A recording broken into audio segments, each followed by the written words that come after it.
dip.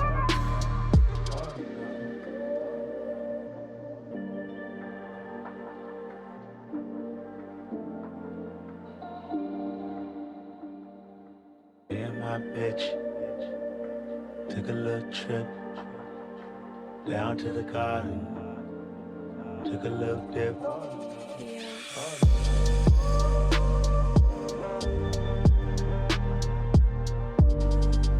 Hey everyone, thanks for joining us so much. Sharky Waters Wednesday Night Dive. I am your host, Dom, and tonight's an unusual night, but the same thing as always is Eric keeping us in line and on time. He's also playing the role of producer that Tor normally plays because he's our special guest. So other crew members, Cassandra is playing for Cities. She's, I think, one round away from getting her trip to Vegas. So we're wishing her luck and sending her love.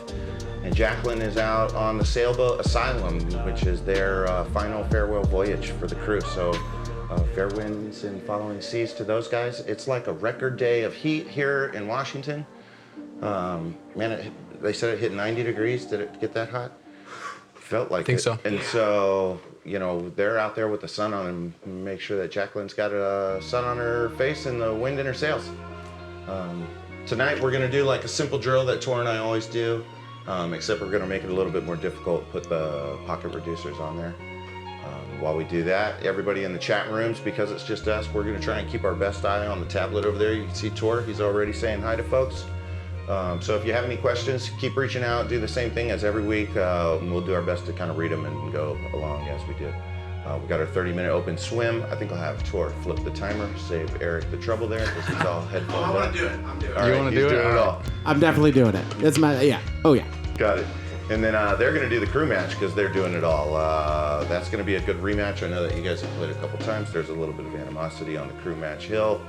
See who goes down with that one. And then me and Tor are going to do a race to 7. We've actually gotten into a lot of games this week, and it's been pretty back and forth. So we'll see how that goes.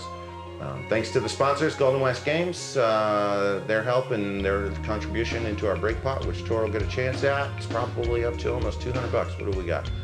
$196. So that's pretty perfect. Let's get started on that. Eric, you do your thing whenever you get a chance, no pressure. And Tor, I'll start over here. Jack of many trades. Man of many hats. How's the business coming? The new one, the 3D imaging and all that. Is it good? Slow. It's a lot of work. Yeah. Well, Rome wasn't built in a day.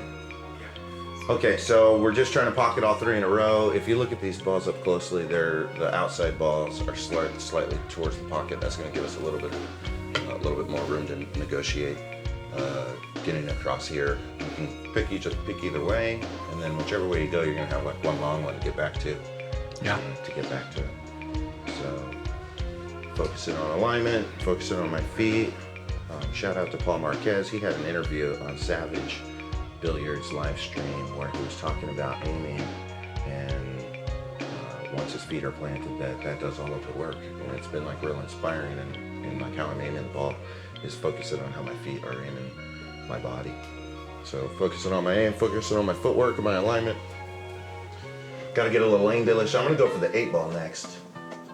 I think if you really look closely, I'm favored to go that way, the way the 7 ball sits and the way the cue ball is right now, just barely. Totally. It may be easier to see on the top camera, but I'm gonna graze across it. I'm gonna try and put a little bit of right hand spin on it, which is gonna throw that ball to the left a little bit, and I gotta be careful because I got that pocket reducer in there. So I'm really imagining a line on the left side of this ball that gets on the inside of that pocket reducer, a line on the right side that gets on the inside of that one, and one straight through the center, and then imagining my ghost ball right there. Planting my feet. Yeah, it's a bit difficult here on the overhead camera to see the pocket reducer here, but if you look really closely, it's green here, and it's nice shot. It basically just closes that pocket even smaller, so you have to practice getting a straighter shot and being more on point. A little more, didn't you? I did. If I could have gotten like about here, then it would have been what we call like a natural shape to be able to just come across the face of the 8 ball and slowly roll out this way on what we call the contact tangent line. That's like a line that runs tangent from the direction that the ball is going to go once it's hit. And that's with natural rolling spin, that's which way the cue ball would roll. So if you look at that tangent line, if you draw my center line through here, imagine there's 3 of them again, one on this side, one on that side, one through the center. My contact point is here. And so my tangent line kind of runs this way. And so at this point, I think I'm just going to try and go 2 rails and come out over here. So again, make sure I got chalk on.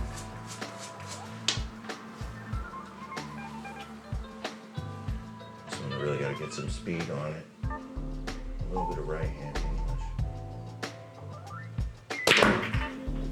Maybe too hard. Yeah, way too hard.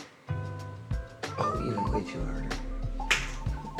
All right, let me set you up.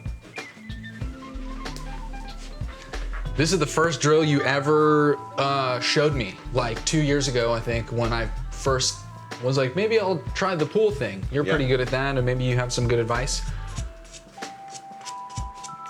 Kind of at the beginning of your discussion of wanting to like grow your presence in the pool community back and kind of like be your own solo entity, clean slate and all that stuff. And I remember you were like, was practicing with all the balls much closer.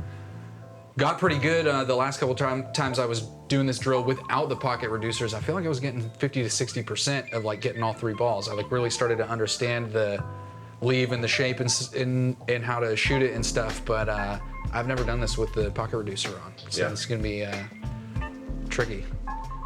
You like put the balls up and I was like, I got this. And you put the pocket reducer on and I was like, oh, okay. Yeah. This was the first drill that anyone ever showed me. I think that I had mentioned him before. He was a man who worked with my uncle. No, I'm sorry, it was my uncle who showed me this back when I was real young. And I was like picking up on the pool and playing as much as I could during the summertime at the house that he kind of took care of. And he was showing me that this is a way to get better and to understand that the game's about how the white ball moves and not really about how the object ball is moving. That's cool. Just a quick shout out to Deborah Gross and Daniel Wingate and Amy Wingate for tuning in and saying hi to the Sharky Waters crew and that V is Tor like specifically. just one finger almost, it feels like. I'm like, I'm trying to cheat it as little as I possibly can. I almost just need to shoot it straight.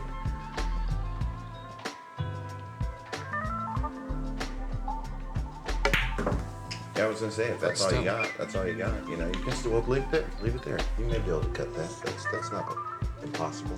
What I like to do when I'm looking at if a shot is impossible on too thin to cut is, you know, you do your line into here and then you do your line into here, and if that shape is bigger than a piece of paper, like the corner of a paper, like that 90 degree, then you're like then you're in business, you know. But if it gets close to the shape of the corner of a piece of paper, then you're like looking at how to negotiate that in a too thin margin, you know. Yeah, absolutely. So, but I think that's really wide if you just look at it proper.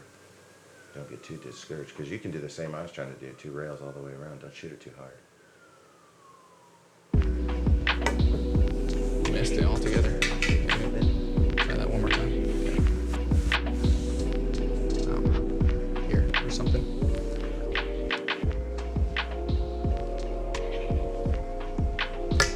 Oh. So you've been practicing this for, I don't know, maybe a year, right?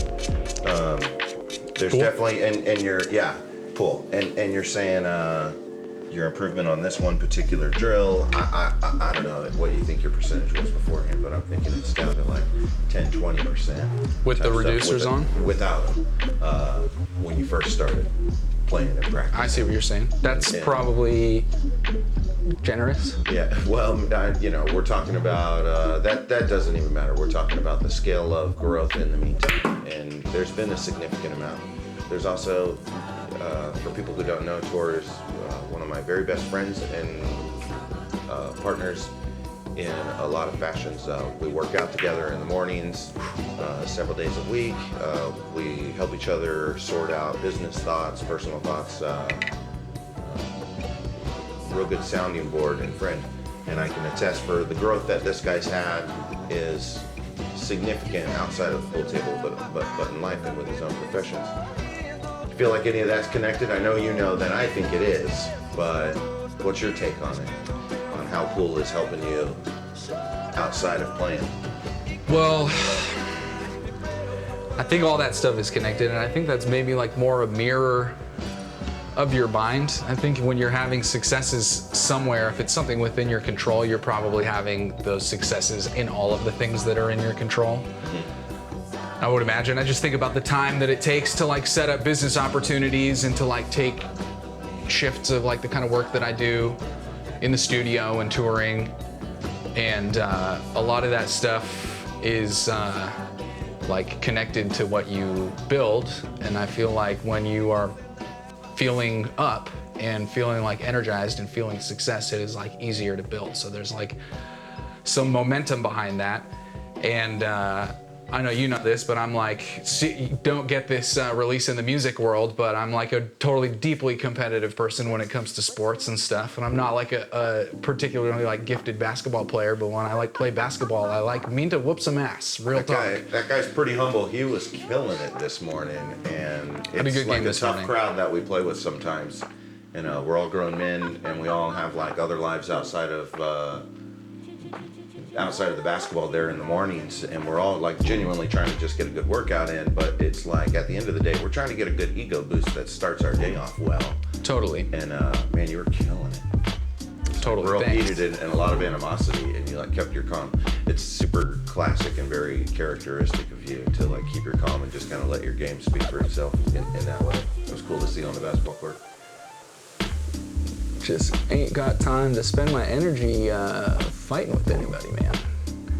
And you know, I say that I'm competitive, but I know like some of the guys that play at that court are like even put my competitive nature to shame, and I know that's where a lot of those argument stuff comes from is like on that Michael Jordan level of like I can't lose. I like physically can't lose. That's like taboo for the nature of like how my brain works kind of thing. I think there like is more of that in like your everyday athlete than like people may think. Oh yeah. It's a fire that's fueling us all deep down inside. And it's an interesting thing as an artist because there's definitely like you're not supposed to compare yourself and you're not supposed to measure yourself against other people's art because it's so subjective that the measurement is just always not calibrated right. It's just always off. All of that. But there's still the emotion and like people's competitive nature still like lives in those areas too. It just doesn't have a way that you can like healthily compete. I feel like what is that competition like? Social media is kind of bringing that to the table, right? By quantifying it with likes and shares and. It is, but again, I think that's even at the like core of it. The social media stuff that is true, that is like actual human beings connection, is a reflection of what's happening out in the real world. Mm-hmm. The people there are anomalies of people that get really, really successful, like as influencers, and have tons of people that will never see them or know them, but they push products or they're like have a fashion brand or whatever, and that obviously is growing. But I think it's still I would think would be like in the minority in terms of like all the people that use those platforms. Of course. And for the majority of people that use those platforms, I do think it is a mirror of their actual friends, or in the case of an artist, their actual followers and fans that would come to a gallery showing or come to a concert or come to a pool match for that matter. Like, yeah, absolutely. People make that happen, not like the internet. And to bring the whole like point full circle, that being a mirror of what's going on in real life, I think that is tied to your success and like how you perform, and is a reflection of that as well. Like it's all tied together. Yeah, it's a fractal. Exactly. Like in the psychedelic community, we've learned to form words to help describe the undescribable, I suppose. It's really hard, man. Yeah, Sorry. That's what the word psychedelic is. Let me give it a go. To talk over you, I apologize, but it's a tough shot in those pocket reducers. I'm gonna get it. I think you're onto something by going. I got lucky with the first 7-ball shot because I even drifted a little bit. But what if we just cheat a little bit and give ourselves some room? Totally. See how we go with that. I gotta make sure I don't hit it too hard.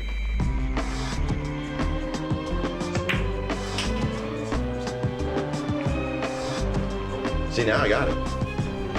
Nice. That's Say the like leave the you wanted. 50-yard line, that's like to the center of the pocket, and I can be on this side of it, or I can be on that side of it. Last time I was over here, the proper side, so we'll stun to it and let it try and follow that tangent line. All right, so let me ask you this. Beginner pool player. Mm-hmm. I'm like super flattered to hear that you think my game. I know I've been working hard at it. It feels great to hear that. But I still, in my mind, am very much a beginner pool player. Got a long ways to go. A lot of stuff that I'm like feeling out on the table and don't really know how to replicate it. You got a really good exposure to a real, dare I say, plethora of different skill levels with the show. I know that you're not always on camera, but you're always here and you're super present. You're watching like the good guys come and the guys who can kick ass and the girls who can kick ass, and you're taking notes on that stuff. It's just like, not everybody knows where they are in the totem pole.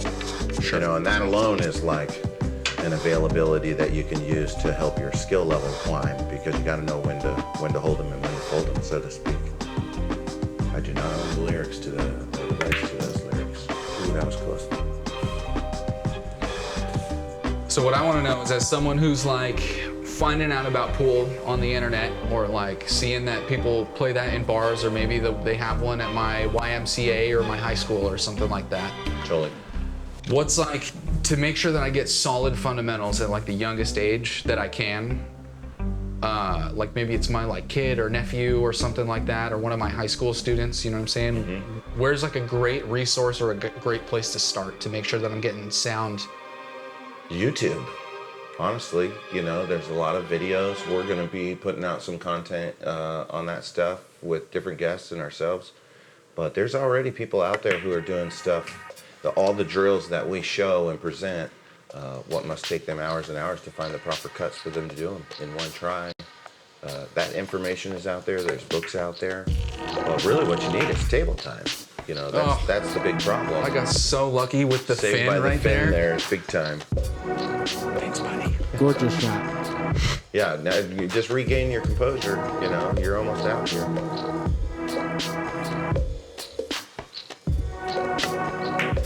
Sometimes you can let like the emotional roller coaster of hoping it doesn't and then finding out it didn't and all of that kind of mess with your foundation while you're shooting.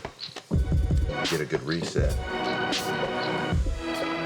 Anybody in the like Puget Sound area who's a good teacher?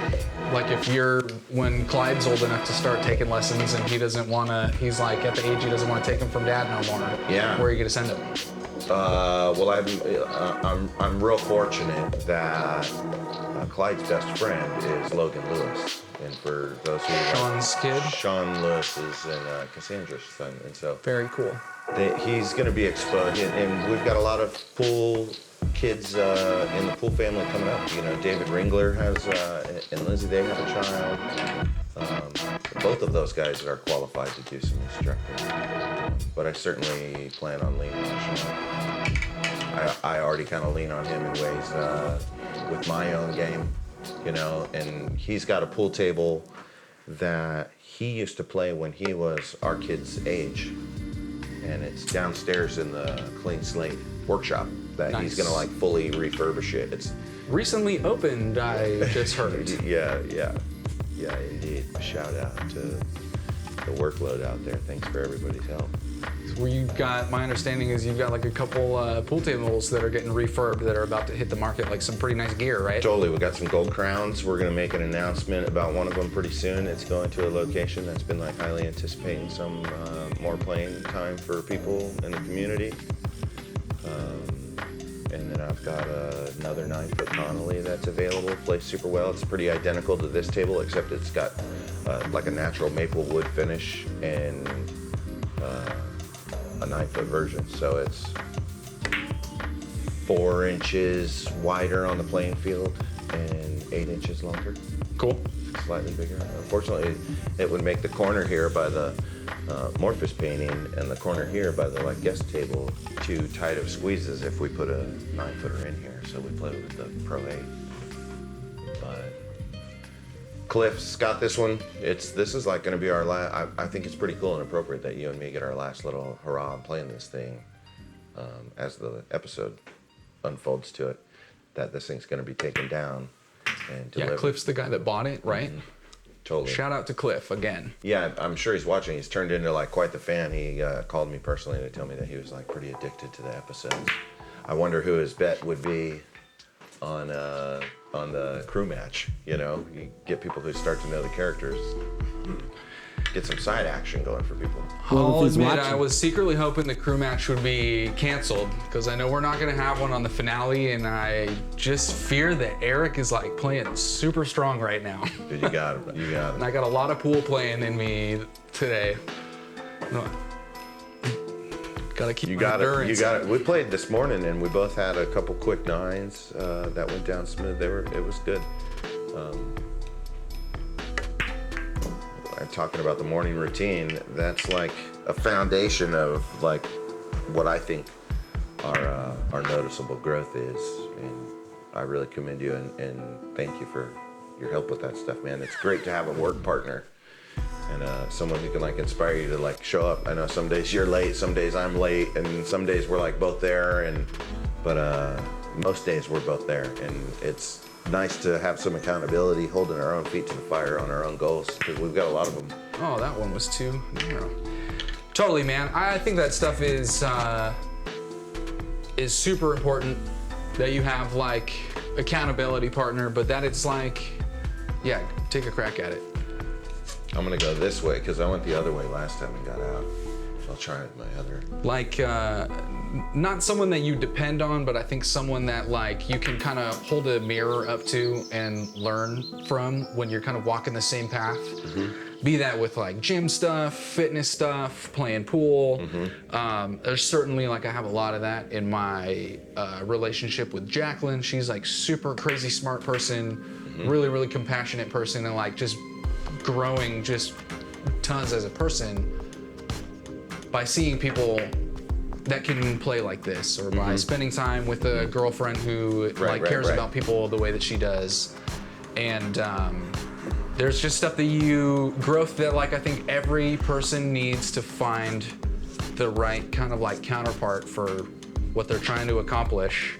Yeah. And gets regular time kind of like having that person's characteristics rub off on them. Something you told me was people are like, your character or whatever is the product of the 5 people you spend the most time with. Right? Totally. So if your goal is to be like a top pool player, you're only hanging out with people that either don't play pool or have really bad habits or make you or do stuff that makes you worse at pool. That's not helpful. It's not to say you can't make it happen, but you're like not going with the flow. Definitely. You're going against the grain. Yeah. I think about the structure of rotation pool. I know we always play 9-ball. There's a lot of other games. Most people play 8-ball. I understand that, but it's like our passion to play the 9-ball, and I think a lot of that in my mind translates over to like the fundamentals of how you and I kind of systematically attack life and the like to-dos and like what we've got to do today. You know, like we hit the gym, that's like the 1-ball. If we're late to the gym, it's like making the 1-ball but not getting the leave, you know, and Sure. you can get back in line as we get on through the day, you know, but if you knock off all of your achievements throughout the day, it's like running out your rack, you know, and get a couple of those put together, you got a good match behind yourself, you know, and it feels real good to move forward, and you can implement those same routines and the same fundamentals of your days routine, just like you can your pool routine, and that you'll like see the same levels of success and growth come out of that. It's been working for me for quite a while in my life, and I've had periods where I've taken breaks away from pool. Not many of them. One of them was for like to spend some time with my other love, sailing. Nice. Shout out to Jacqueline sailing on Asylum. Super envious of that, man. It's a beautiful day. I think I was right when I was warning you about how there's like some serious Pacific high out there. Not a lot of wind, though. If you take a look at the trees out there, they used to call it the horse latitudes. There's like a whole section of the Pacific Ocean when they would try and cross the oceans that you get caught in those, and they thought it had to do with the latitude of where you were, the placement on too high north, too high south. But the truth and what we've come to find out in modern meteorology is like that location moves. It's like an oscillation of a pressure zone. It's the Pacific High, and you get caught in the Pacific High and there's no winds. Big, giant, huge 100-foot boats without the technology of any motorization, that they would either start eating the horses or they would kick the horses overboard to try and lighten the boats to make them move in the light winds. Bummer for those horses. Yeah, so they call it the horse latitudes. But she might be out there in some like horse wind, you know what I mean? And with a hot day like this, it can make it for a long, hot, like, even down to like rationing your water. You know what I mean? Yeah. Because you might be out there for quite a while. Totally. And it was an absolute scorcher today. I'm normally, my studio that I do my music work in and stuff is in a really thick basement with like a bunch of foundation around it. So it like takes a lot to keep it hot. But in these days, it's like perfect. I got a little power nap in after some of the gym stuff we were doing. I was feeling super beat and needed a reset. And it was like a cool like 65 down there in the studio. But I pay for it all winter. Yeah, I bet you it's like a cold, dark dungeon down there at times. I can't wait. I like it. I can't wait to see how that place turns into the nightclub VIP for your Case of the Bundays show. Yeah, man. That's we started moving a couple of the things. I know you stopped by the other day, maybe saw the couch that we put in there, kind of rearranged the seating and stuff. But same with this show, the idea is that this following season, as we're kind of opening the gates of Sharky Waters, Night Dive, and my show, Case of the Mondays, to have some live audience there. So I'm trying to accommodate more for that. And sort of the test to see if people are interested in that on my show is Monday the 17th at the Airport Tavern here in Tacoma. I'm taking my whole studio setup that I live stream all the DJ sets and all the music performances with to the venue, and we're setting it up live in the venue and streaming with like free, no money at the door. We might take some donations or something like that, but just to see if people would want to show up and like be on that stream and be a part of like something that they watch all the time but don't get to come to the studio. Totally. I know that Eric and I are planning on being there. That's Nice. going to be super rad to go to. That's awesome. I'm definitely going to be there. That's going to be a blast. Yeah, everyone should check it out. I mean, Airport Tavern's a great place to begin with, and they put on great shows, and now they have one of the best guys there, Tor. So come check it out. It's Real gonna be cool amazing. place. They've got the pinball machines in there. They've got a pool table in there. So maybe we'll wind up sneaking in a season finale there for the Sharky Water show someday. You know, I cheated. rub the right elbows. Hey, now you're talking. Yeah, a bunch of pinball machines. Over right? at this pocket reducer. Yeah. Well, I was just going to make us practice a game with them on. Oh, they're here in Clyde's Toy Box with the Nerf guns. Yeah, follow it up with a Nerf battle. Yeah. For those of you guys who have not met my son and Logan Lewis, they're pretty passionate about their Nerf guns, even though they're so small. Oh, step one on Wednesday Night Dive is clean up all the darts on the floor. Yeah, Clyde thanks. playing. Yeah. I Thanks love for your it. help with that stuff, guys. Always. Makes me happy to know that he's having a good time here. Yeah, man. What I heard is that if it's Nerf or nothing. Yeah, that's what he calls it too. It's funny. You want to play Nerf for nothing? That the help that you give me in you know, my business planning and workout planning and regimen and routine maintenance, that stuff goes from like workout morning to like on the weekdays to my weekend routines with my son, man. And it really shows from anybody who's met my son that he's like well loved by everybody. Yeah. Big doses come from you and Jacqueline and the rest of the crew. It's just phenomenal, man. He's like 4 now, right? He's like, I just don't even, half the time having conversations with him, don't even like remember that he's just a little kid. He's like super smart and super thoughtful and like really, really kind. And he like, despite being a 4-year-old, like genuinely feels like one of the guys. It's like just so easy to have a good time with him. And I can't imagine how much of a cool dude he's gonna be in his older years and like the social life that he's gonna have and all that stuff. He's probably gonna be like just a really, really like highly regarded member of the community, I would imagine. Yeah, thanks, man. That For sure. sounds almost verbatim of what my mom used to say. She used to, like a mantra, say, I want you to be kind, respectable, responsible citizens of, contributing citizens of society. And you'd think after the millions of times that I wouldn't have stuttered that, but all the time she was telling us that. Pool is a great sport to teach kids a lot of good life lessons as well. It's super unfortunate that you don't get good exposure to the game until you're an adult. So commonly here. Now China's totally different. We don't live in China, and probably thank God for that. We don't have to get into that kind of worms. But if you wanted to tip your hat to them for anything, they're like continued beginning education for pool and billiards is remarkable for the kids. You're a teacher.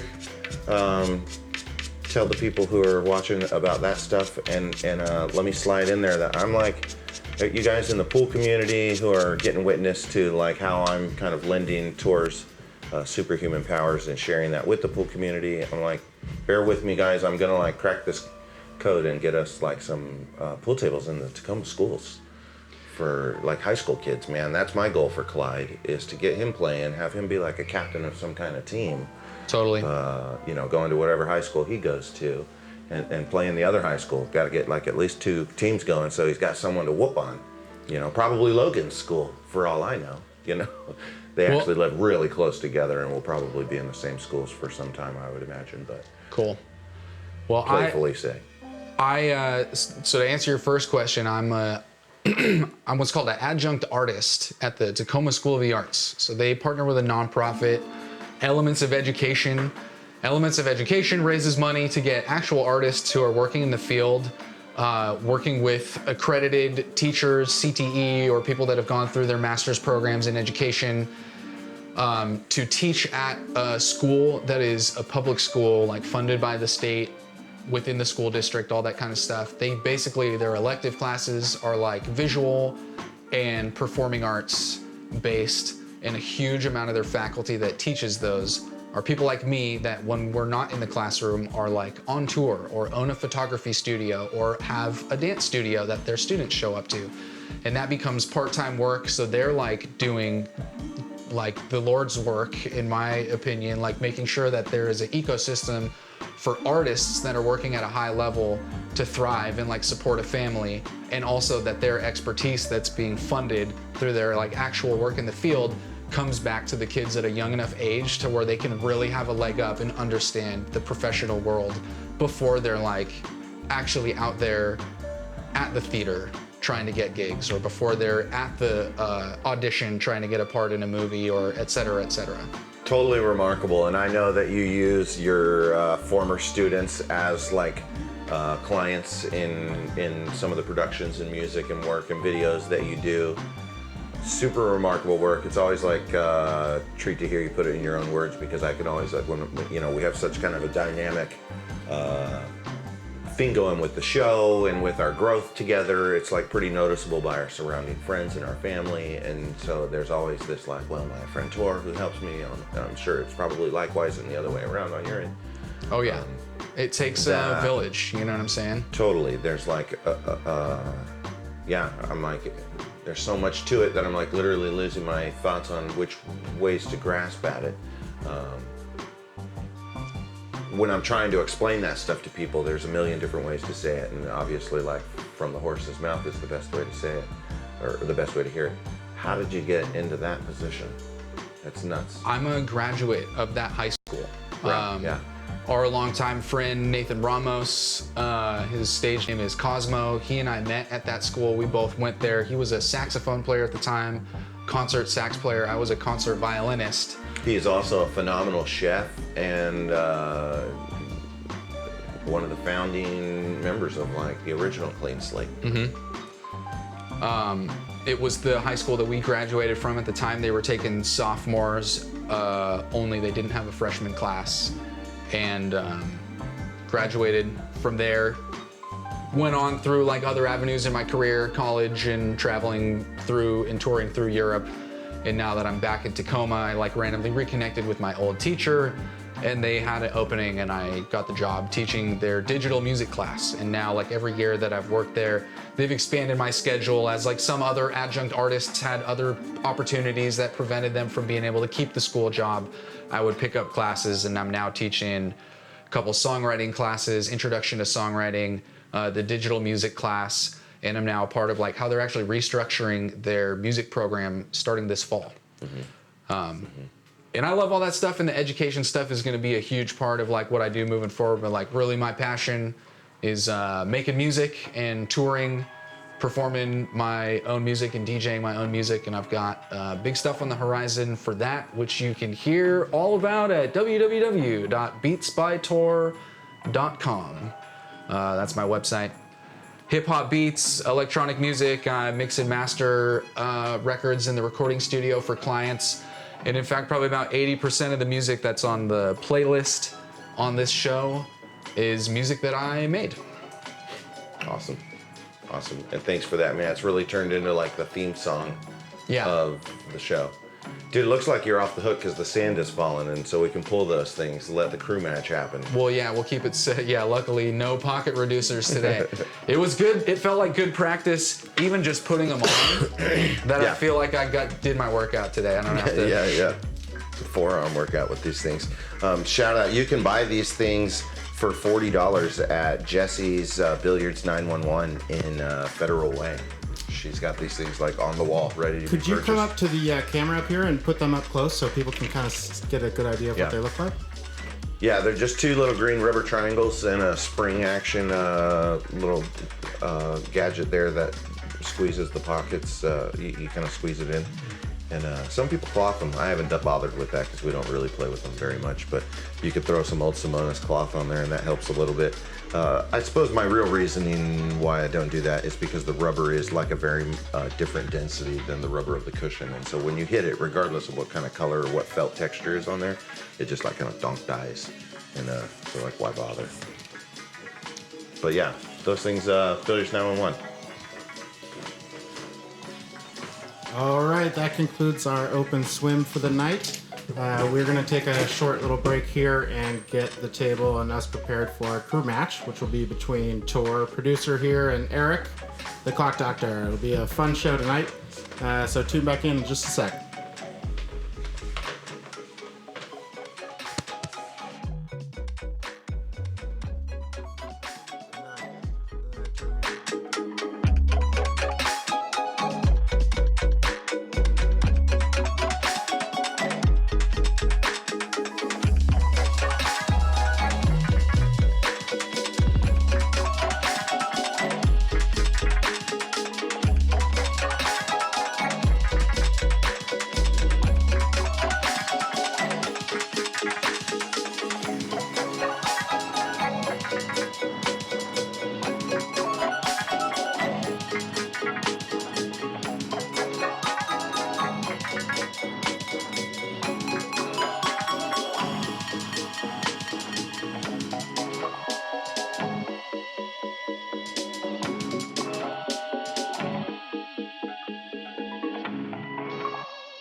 Here we are, ladies and gentlemen. Thanks for hanging in there. We're ready for the crew match of this week's episode, which is episode 16, the calendar says, but the clock doctor says 15, so we'll go with the 15. I think it's 16. I think it's 16. Just gonna say it. We're going to see the classic coin or crown or VIP. Eric likes to do the spin technique. No, I don't like it. There it's off. Crown. Well, then why do you do it? Because I just won. He called the wrong one. So it's VIP. There he The goes. spin is only advantageous to you if you are VIP, not crown. Okay. I don't Okay. know that that's. Because especially that one, it's like heads and tails. There's so much even more of a ratio of weight. So on the those crown of side you than just the joining VIP us and getting the ideas of the game, we're shooting 9 ball. It's rotation pull is what we call that. That means you have to shoot the lowest ball on the table first. You have to get contact with that ball, and a ball, one of the 9 balls on the table, or the cue ball have to touch the rail after that hit. Some people play safes, what we call safes, and that's a defensive shot, and some people go offensive. Jump shots are allowed, mass A shots are allowed. That's when you put specific spin on the ball that makes it curve. Purely by the Once upon a time before the physics was understood, it was known as black magic. doing that. I do that That's a lot. allowed, but we do have the brake pad out there, so shout out to Cliff. Your table's in good hands, and you'll be shooting balls on it tomorrow morning. Thank you so much for your help and your contribution to the show and the business. We really appreciate it. I don't know where. Eric's looking for the chalk. Let me let them know I got some over here. Oh, I was gonna. Looks I like they know, found right it. as I saw you. It's like,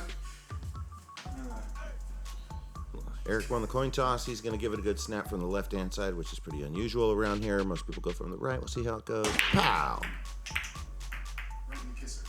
Yeah, he got like he almost scratched. Yeah. He's got such a good look at the 1 ball, he almost can't see anything else. See how he handles it.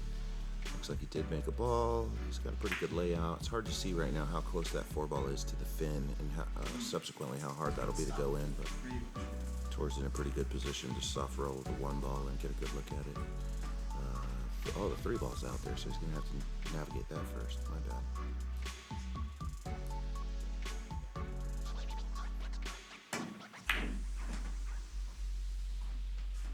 Little rattle in the jaws there.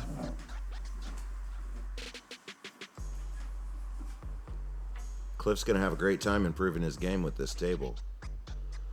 I don't think there's a... I mean, you play good here, you can play good anywhere. You can see there Mosconi's about to attack Eric's face. He's looking for cheese. Kill. Oh, that's pretty safe, but. Yeah, he got him with the cat shark, but ended up working in his favor there. He's really buried Tor. He's gonna have to go behind the cushion there. I didn't think that was coming out like that. I thought it was over. It was a good hit though. So you can see Eric's got a good line on the 1 ball there. The 4 ball's covering a little bit of that pocket up, so it makes it a little thin. Nailed it though. He's got to move the magic rack. That's what that little black piece of polyurethane is that Eric's using. It's got 9 little specific holes, 8 holes. The 8 ball holds itself, the 9 ball holds itself in the middle with the 8 of the other ones, but holds that thing in at a real perfect placement on the rack so that you can have real predictable breaks. Makes it good to practice, get good adjustments and get different speeds on different spins, how you want to play the break. Try and figure out the patterns, pattern racking. You can do all that with the magic rack. It's a lot easier. We have the regular triangle wood rack back there for the break pot though, because that tilts the odds a little into the house's favor, which is totally legal here at Sharky Waters. Wow, you see, after all of that work, he had to wind up kicking off of that cushion. There's a whole half of the table that they could have wound up putting themselves on to get to that 4 ball. He wound up on the opposite side of that half of the table, had to kick through it, made the ball, and then wound up scratching off that tangent line. Great shot, too. It was a great shot, Eric. Real unfortunate outcome there toward.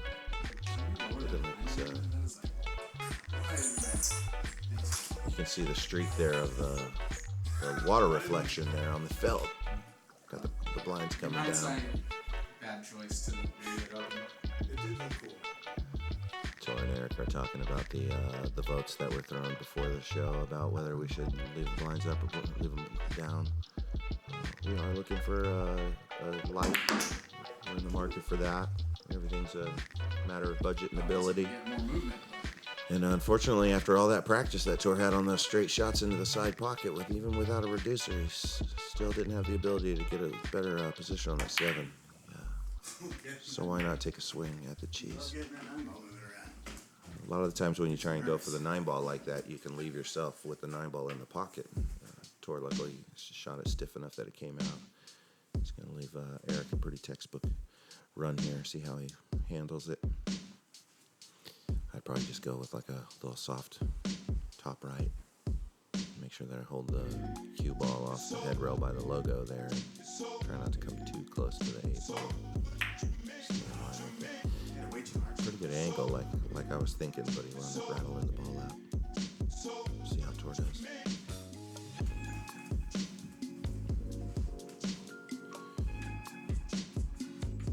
You guys don't forget to look for the shark out there this weekend, or this week on Wednesday. It's somewhere around here. Is it there? Is it there? Where is it? If you find it, we'll mail you your sticker. Jazz Band usually gets it. A couple of other people, they've got good shark eyes out there. Apparently sharks have terrible eyes. I don't know if you guys know that, but they have great senses of smell, which is apparently one of our more primal necessary and underlooked senses. Yeah, unreal, you know.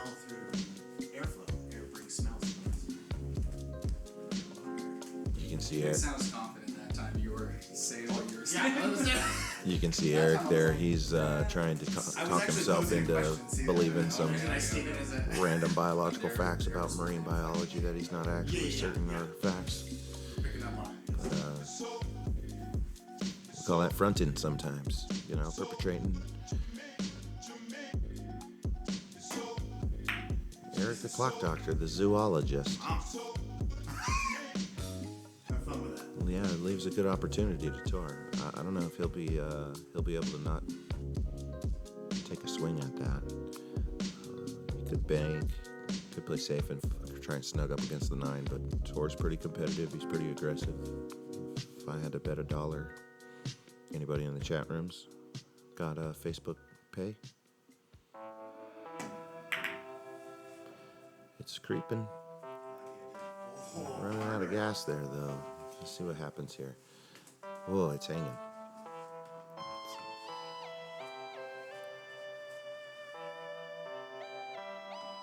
Eric's got a tough 7-ball.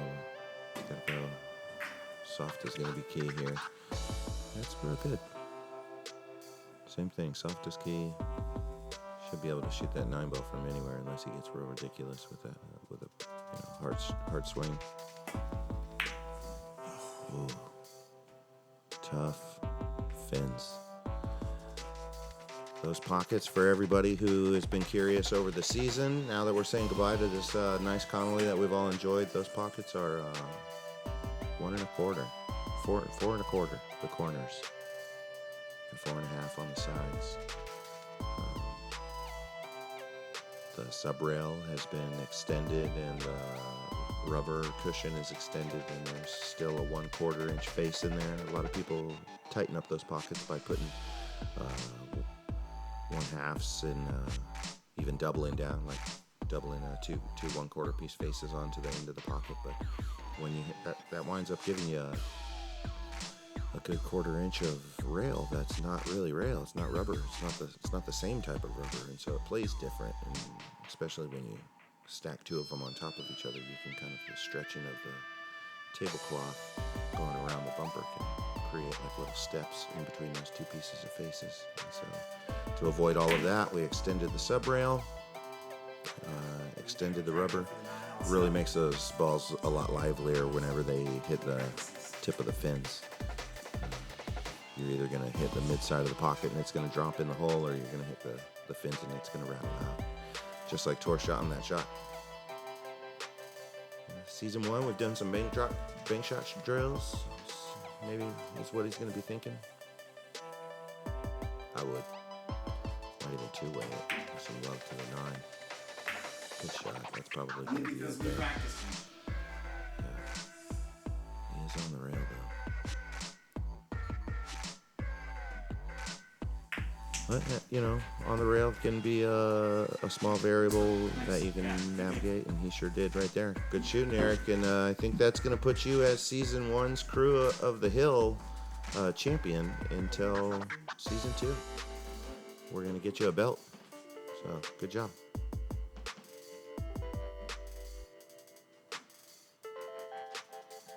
When you guys come back, we're going to have the Shark Attack. Tor and I are going to do our race to 7 and 9 ball.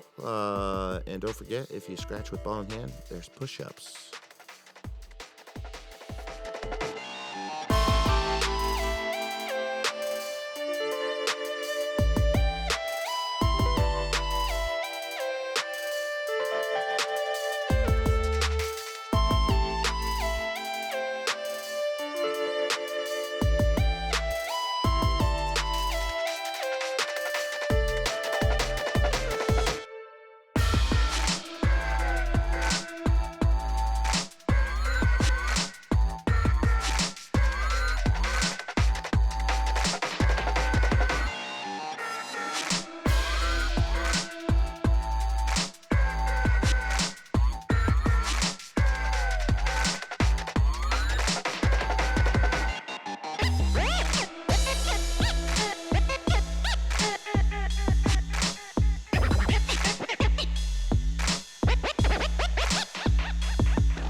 Back here, and we are having a lag for break instead of a flip. I like it. Let's see if I can get the right camera here so you can see the lag just in time. It's coming up. Ooh, takes it at the end. Tor gets the break. Is it, Tor? It looks like it from here, but all right, that's on you guys. No, that's official. That's official. I think I got you by a hair, man. Well, hold on. Let's show people this is it. Yeah, measure it out, Tom. Yep. The eyes in the sky were correct again. Good shot, Tor. I thought it did. Eric and I had a whole lag day on Monday. Well, I guess it wasn't a lag so much as it was like Speed quarter control. table, half table, full table, Yeah. table and a half. Yeah. Speed control. That day. was super useful, super helpful. Yeah, clearly. You nailed it. All right, here we go, Tor. The other thing, man, I just listened to how hard you hit your ball. It's like a weird thing to be like tuned into, but I was like, I feel like I know how hard that shot sounded. Yeah. Yeah. And I saw yours like slowing, and I was like, I better go a little harder. Totally. Wow. That's awesome. Fucking Rain Man over here, dude. Seriously. All right, here we go on first break of the match.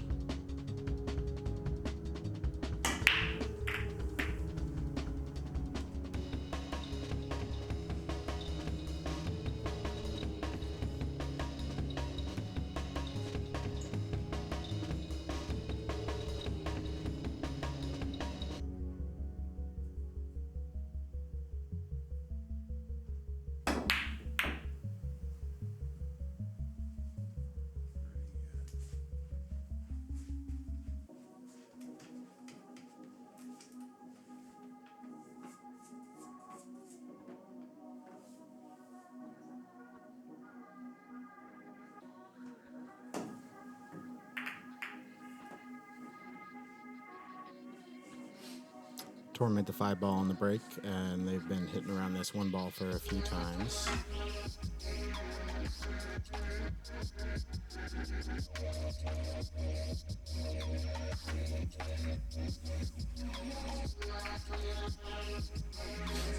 Then Tor barely clips the 1. Nice shot and hides. Hits the 8 ball, comes back around and hides again the 2. Might be able to see a sliver of it.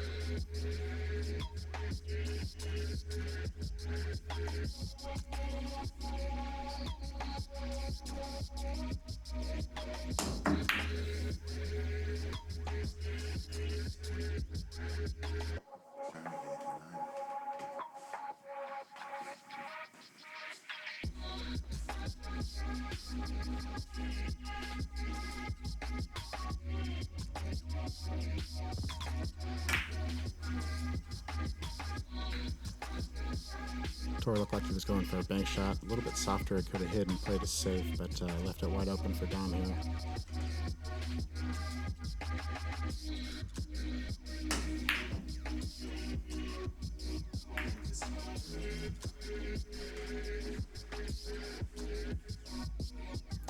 Well, it's hot outside, but it's taking these guys a little bit to warm up, but we will get going here. Looks like he's going to hide that 1, maybe.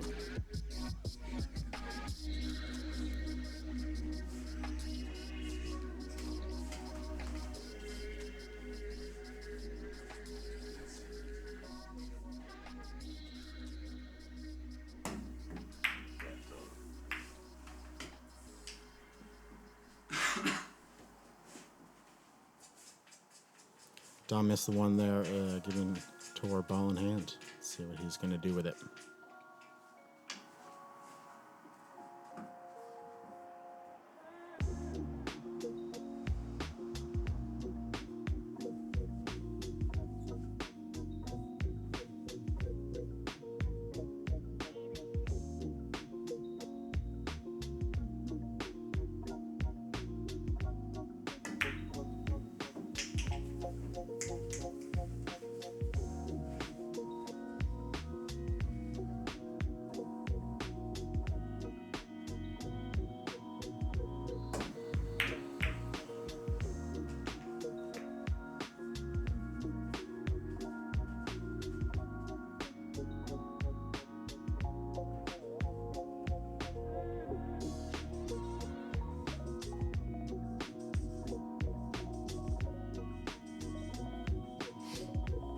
Tor had a bit of a run there. He made the 1, shot at the 2, ended up making the 8 ball, and now he has another shot on the 2 here.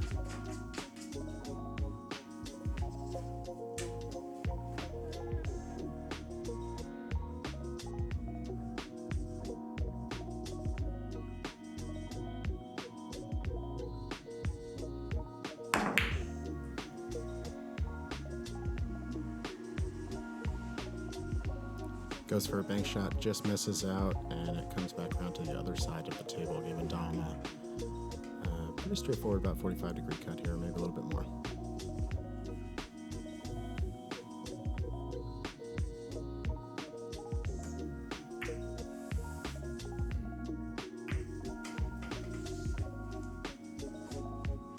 It was looking like it was going to be beautifully safe there for a minute, but I think he can squeeze it between the the 4 and the 9 ball there.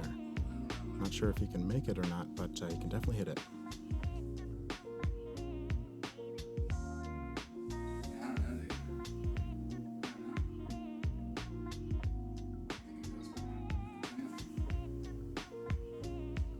I may have misspoke and tried to shark our producer here, Tor, but he thinks it might not go.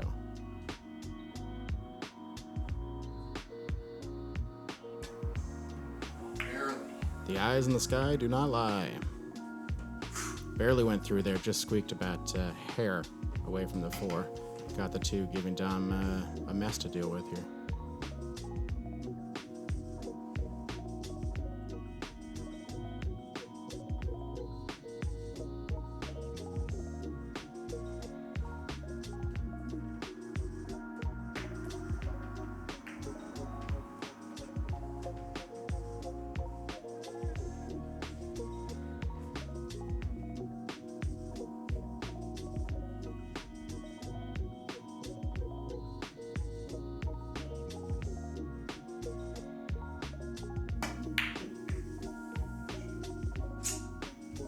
Great attempt on a bank down the whole table there for Tor. Came back around to the other side again.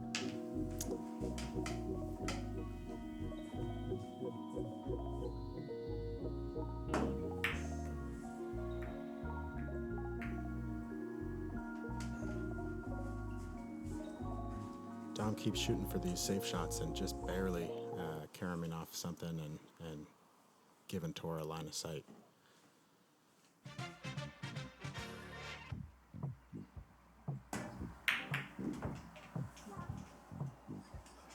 Nice shot on the 2 there. Unfortunately, he is a little bit hidden behind the 4.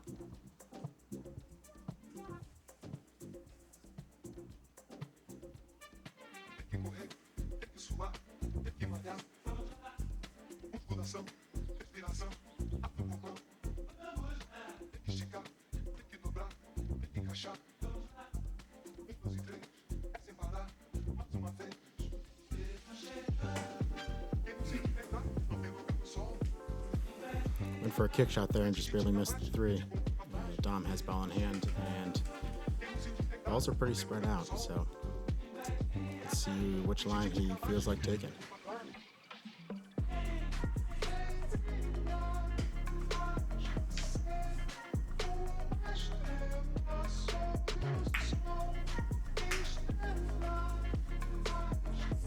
Three down, nice and soft, giving them a good lead on the 4.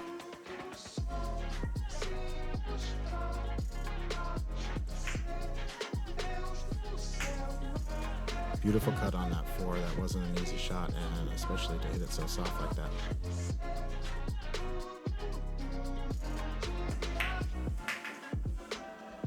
Six is a nice shot. Wants that to slow down a bit.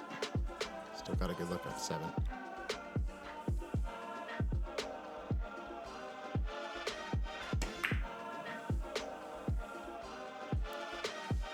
Just gets caught up in the fins there on the 7 in the corner. Looks like it can be made from anywhere on the table, so let's see where Tor leaves it after this.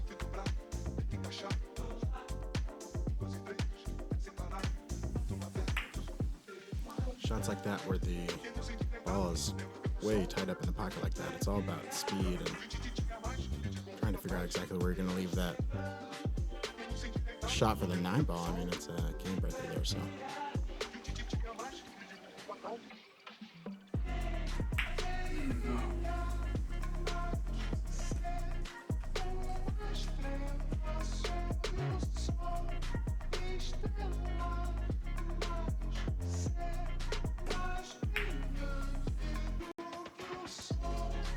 Dom just barely overcuts the 9, but leaves it pretty safe. Looks like Tor doesn't have too many options, but the options he does have aren't that easy. But let's see what he's going to go for.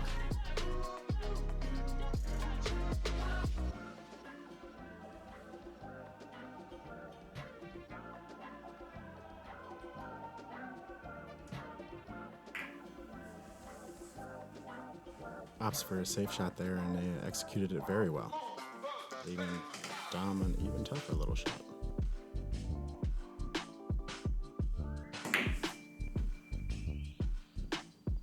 Dom put some good speed on it, try to bank it back into the other side, and cue ball wraps around and went in the side pocket, giving Tor ball in hand. Tor makes the 9-ball for the first win of the night. Match 1 goes to Tor. So good job, bud.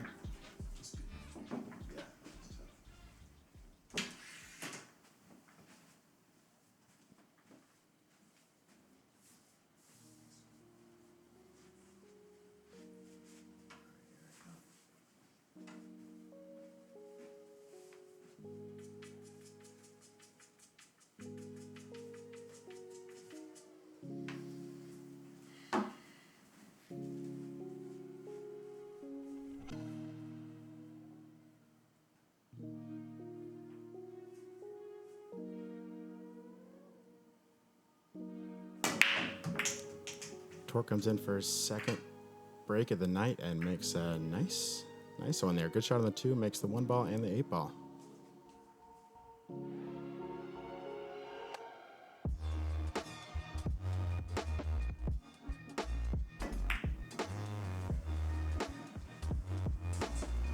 Walked over quickly like he was trying to hide it behind that 9, and he successfully did so. You can see a sliver of it. But it's a good save.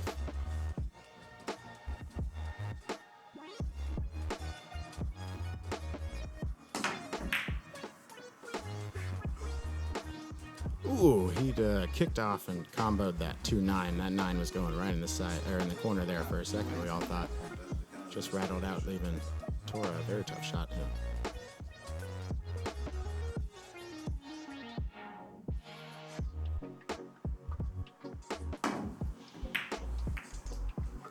Great kick shot by Tor with a bunch of left-hand English to get it. He had to go around the right side of that 6-ball and then get the cue ball to jump further off to the left and hit it. It was very well executed.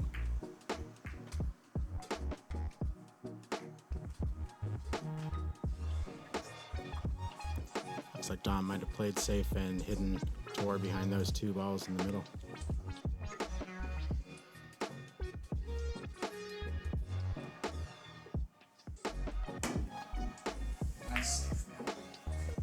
Went for another almost exact same kick shot there with a bunch of left-hand English. Just barely missed the 2, giving Dom ball in hand.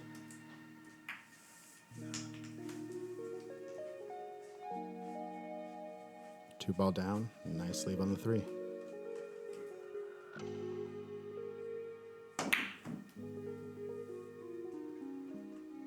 Hits it a bit firm so we could get a leave on the 4, and it gets caught up in the fins and rattles back out.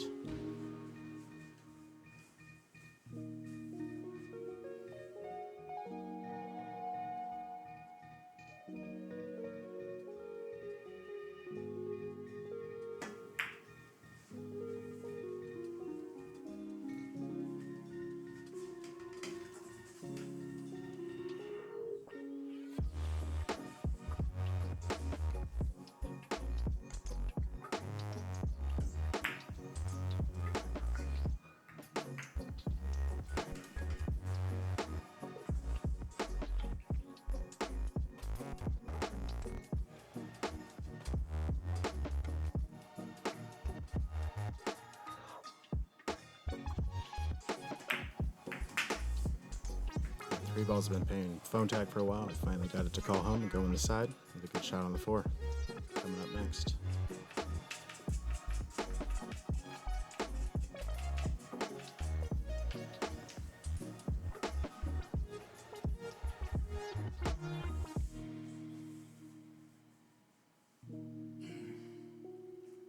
Might be a bridge shot for me, honestly.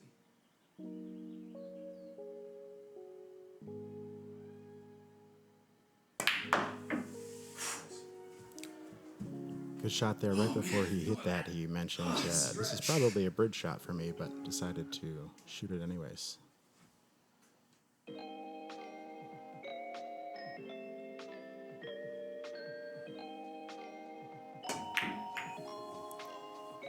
I think a good thing to remember playing pool is not to be afraid to use the bridge at all. Actually, be excited. It's a good tool to have, and it's there for a reason, so utilize it.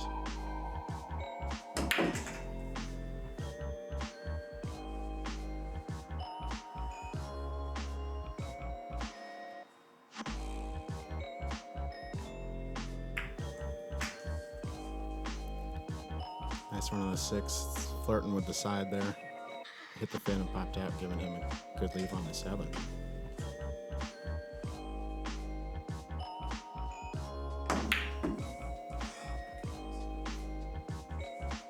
Again, he had to hit a little firm in order to pull it back and get a shot on that 9, which he was going for, but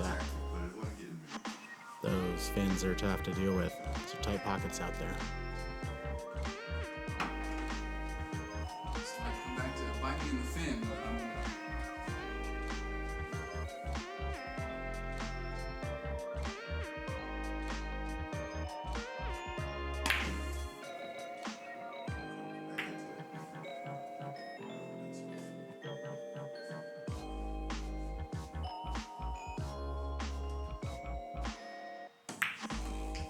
Right before he hit that tour, said it might come back and bite me in the fin. He knew that might not work out well, and it didn't. It left a nice 2-ball run to take his first match, his first game, bringing the match 1-1.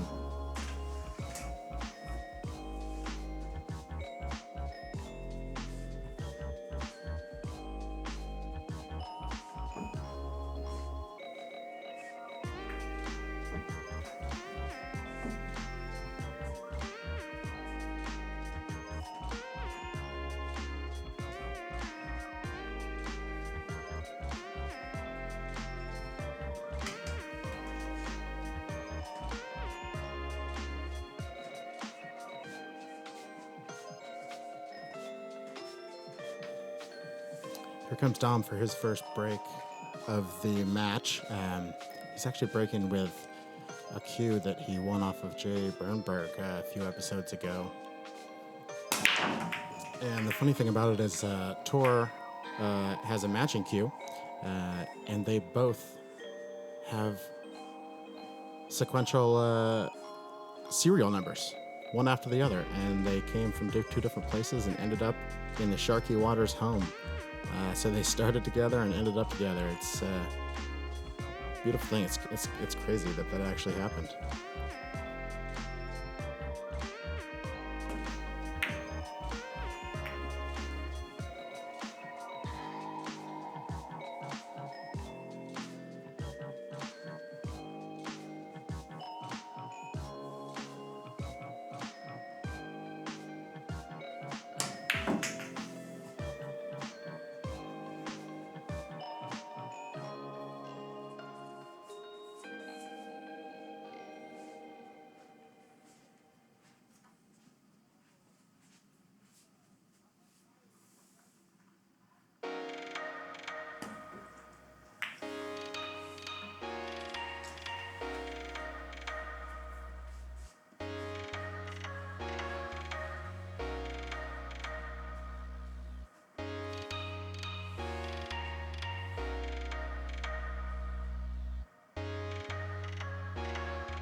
Tor had ball in hand there and took the 2 right down the rail, right into the corner, leaving him good on the 3.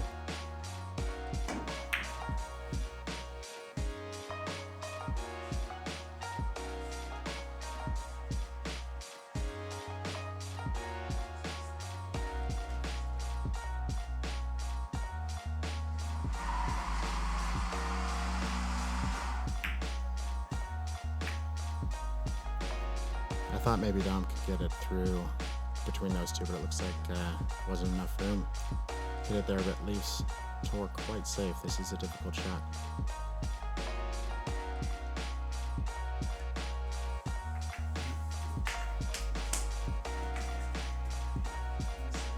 Just barely. Looks like he hit the 7 before the 3 ball, giving Dom ball in hand on the 4.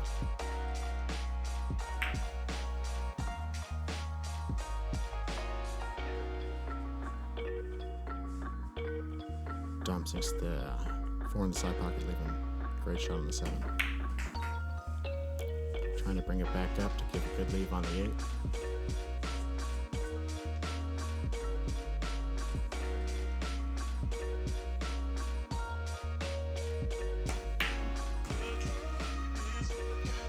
Great shot on the 8 ball. Cue ball comes back around and leaves him almost dead straight into the other corner pocket.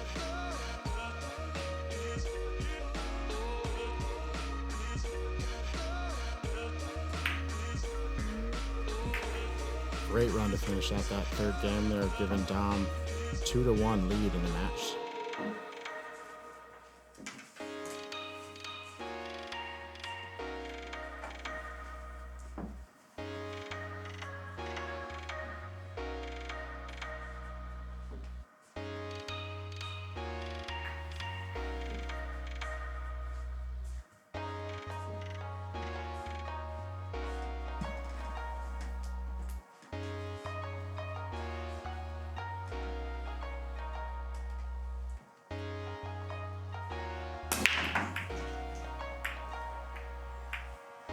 Dom's second break of the match here. It was a good spread.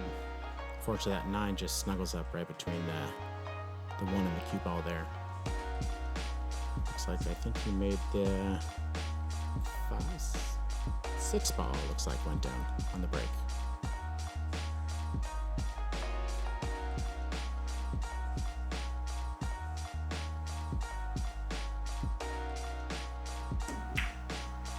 Hops to kick around the 9 ball and has a good shot on the 1, and it almost drifted into the side pocket for him.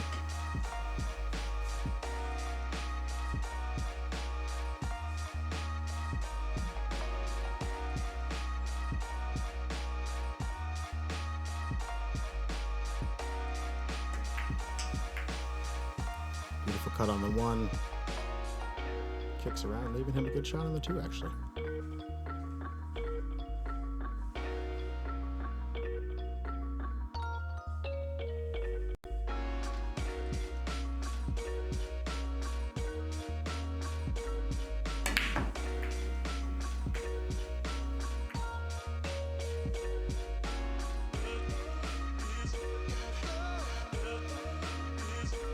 Two ball wrapped around the whole table, came back and leave Dom pretty straight in shot. Great drawback on that. Hopefully that 4 doesn't kick off and get in the way.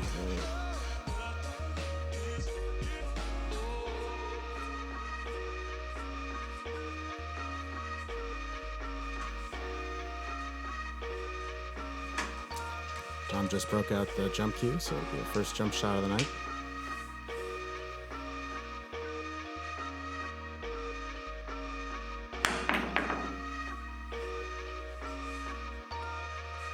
Gorgeous, gorgeous jump shot by Dom. Draining the 3 ball into the corner pocket.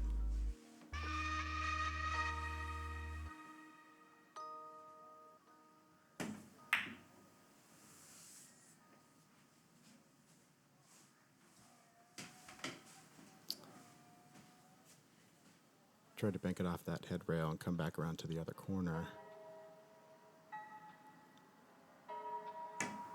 But it left Tor right in front of the pocket, and he took advantage of that. Made the 4 ball, comes around and has a good lead on the 5.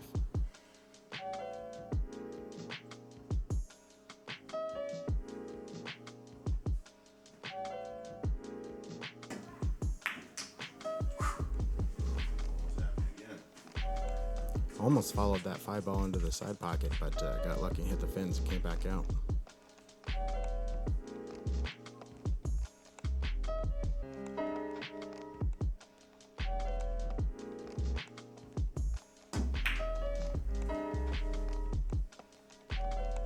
Just a hair off there on the angle, but doesn't leave Dom with too much. He's got a couple bank options, kick, safe, cut it down the rail.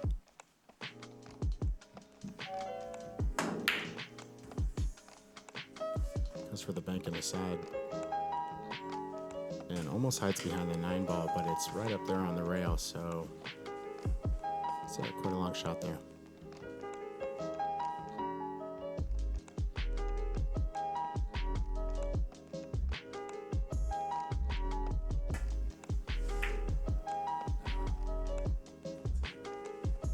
Just barely misses out on that 7, but leaves it in a good spot. It's going to be tough to make it from there.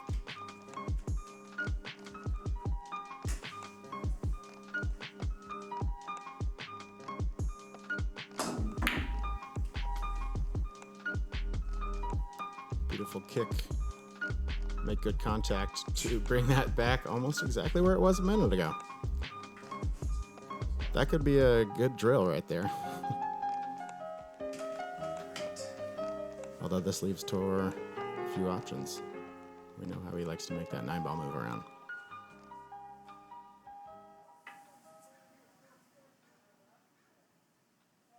So then let's consider first of all, what is a mind in the grip of vicious circles? Well, one of the most obvious instances that we all know is the phenomenon of worry. So now,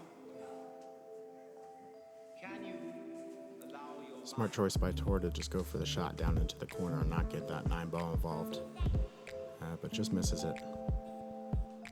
But since worrying makes power, Dom steps up and throws it right down the rail into the pocket, leaving him pretty straight into the rail on the 8.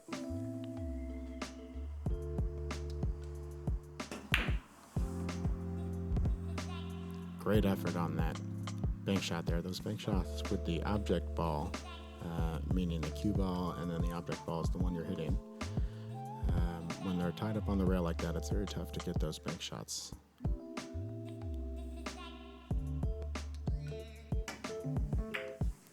Tor was hidden behind the 9-ball, had to kick around it, but makes a good shot and leaves safe behind the 9.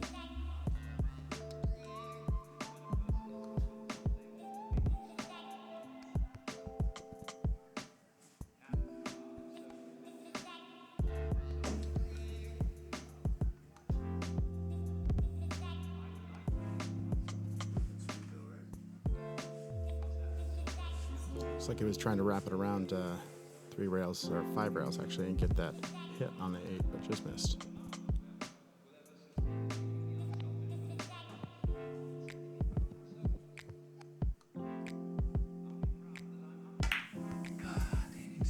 Ooh, with a shot looking like Tor was Spider-Man on the table there for a minute. That was very cool looking. I was hoping he was going to make that in the corner.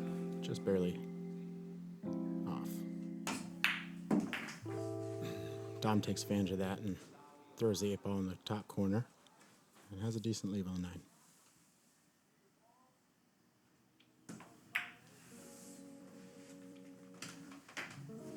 9. Great cut on the 9 to finish the game, bringing the match 3-1 Dom.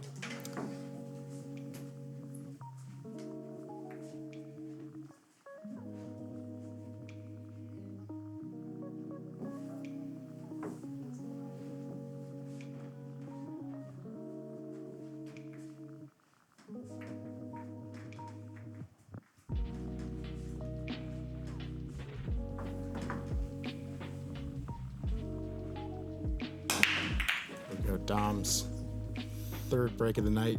He missed that top corner ball that usually goes in. Just missed out on it and spread him pretty well, but giving Tor a shot on the 1 here, clean shot.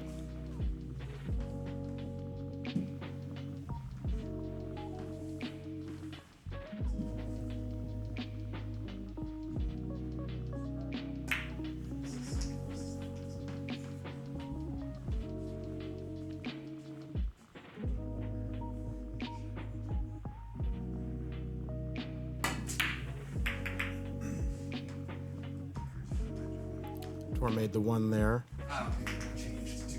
but missed the 2 and accidentally cue ball ended up in the side pocket. Dom has ball in hand here with a good spread on the table.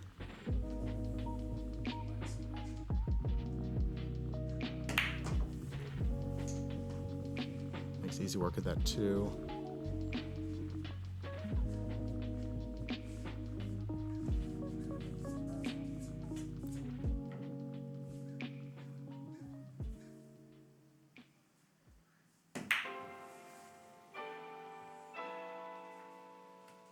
Just barely missed out on that bank shot on the 3, but is just too close to the 8 to be able to cut it down to the corner.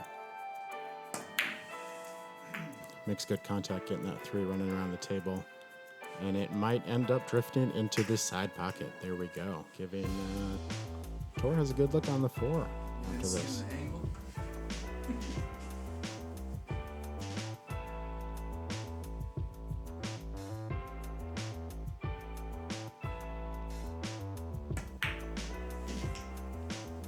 Tor noting that he meant to make that 3 on the side on purpose and left himself perfect on the 4 and now onto the 5.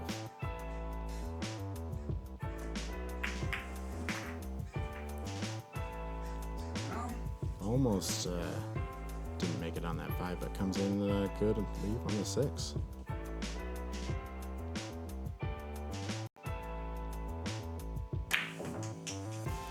It's a good shot on the 6, but pulls it back a little bit too far and hides himself a bit behind that 9 ball.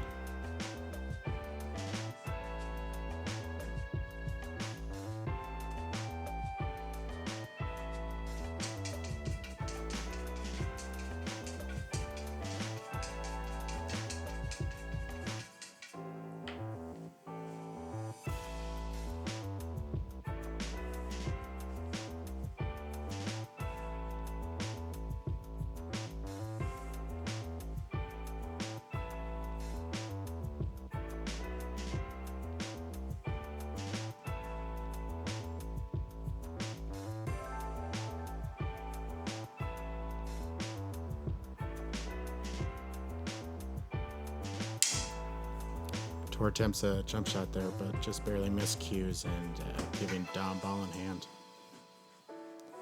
Tor and I might have to have one of these Monday practices on doing some jump shots. I need some work on that as well. They are tough.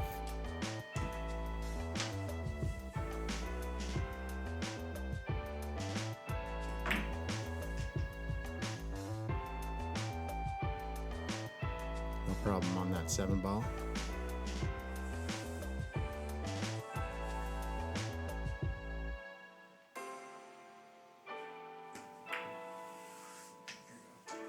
Nice cut on the 8, brings it down pretty close to the rail. It has a good straight shot on the 9.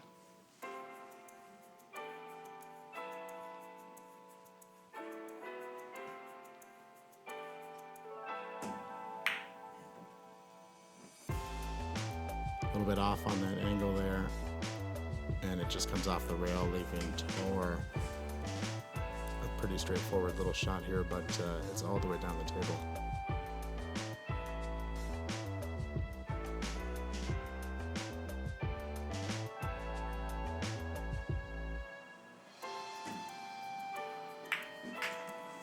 Great shot by Tor, just putting it all the way down straight into the 9 of the corner pocket, bringing the match 3-2. Dom. Tor's break next. Like, officially not going out like a punk. Yeah, totally. Two's like, Totally. That's two's the like legit one. a good number from the rookie. Alright, with that said, that one.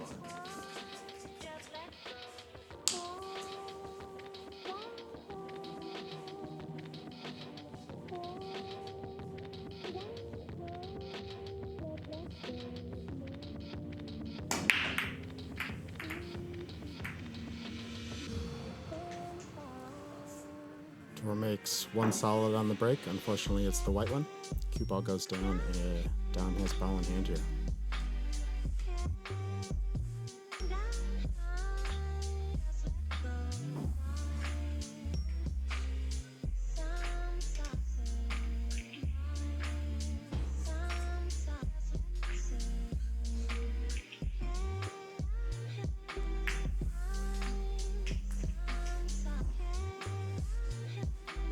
Good straightforward little shot on the 1. Unfortunately, the cue ball followed a little bit too much and is now hiding behind the 9 ball.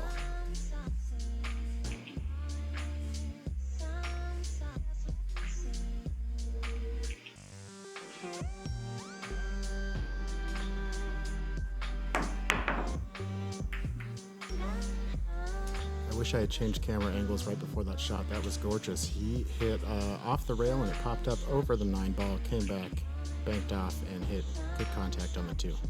Beautiful shot.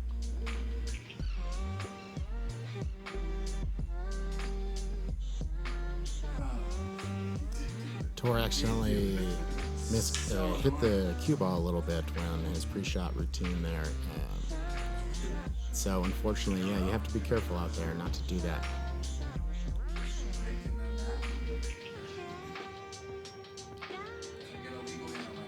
Also, to go back to what I was talking about earlier, or what Dom was talking about earlier, about what episode, Jeff Jerome was actually episode number 15.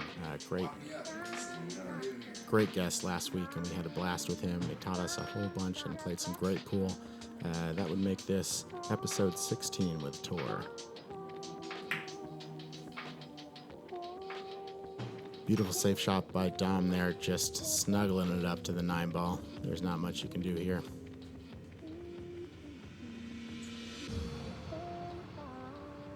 Am I happy on this one?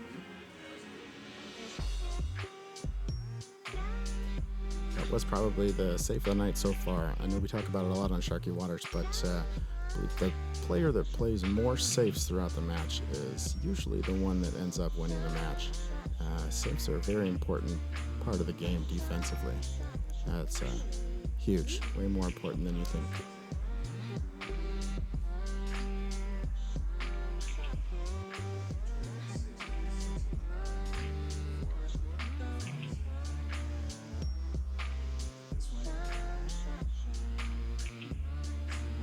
This is for the game. Left on it, yeah. They're talking here about a 2-rail kick shot, the punch of left, No. but it was tough to get around there.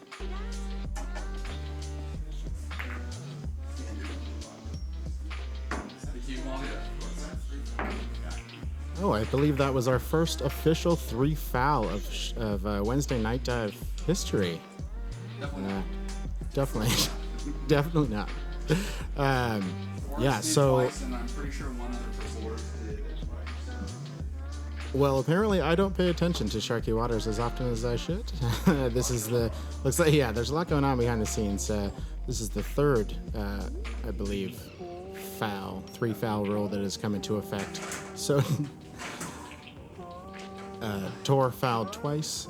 Dom let him know that and played a great safe shot to force a 3rd foul, giving Dom the game. So that's why that match ended so quickly.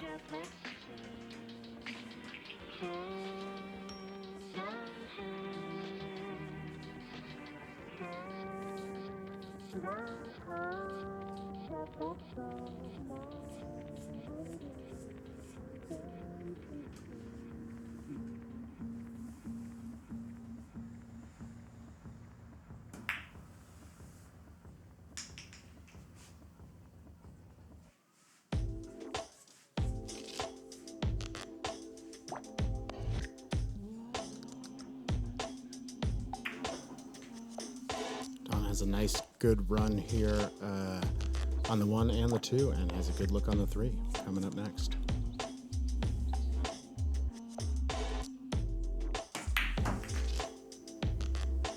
Pockets the 3, no problem. Pulls it back a little bit for a beautiful leave on the 5.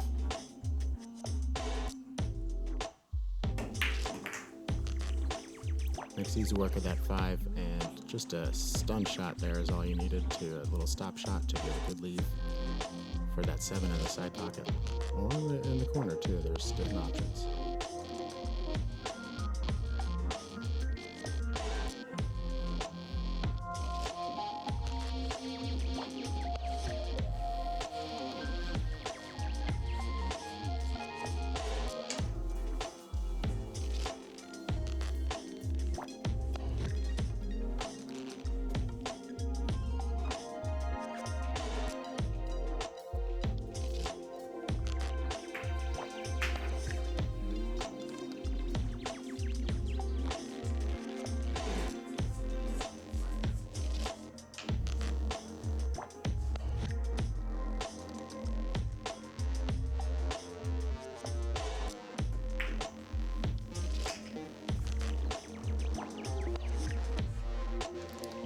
Puts a good run on that 7 and 8 ball, but drifts a little bit farther than he was hoping for on the 9, so he's going to have to readjust his plans here.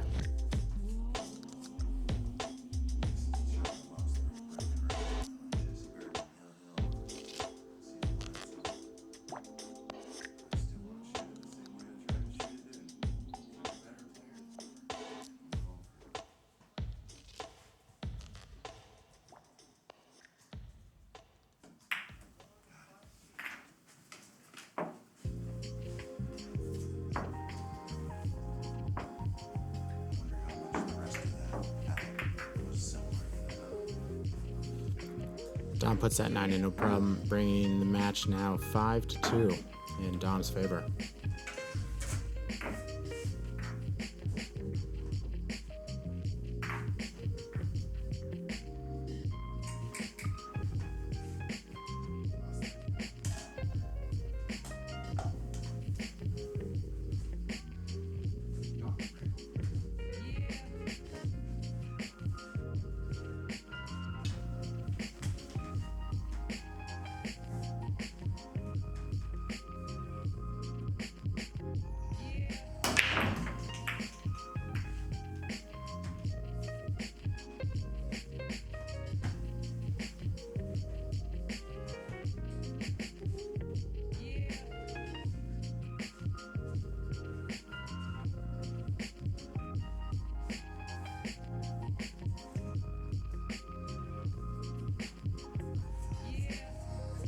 Dom puts a good break on it, and pockets what looks to be the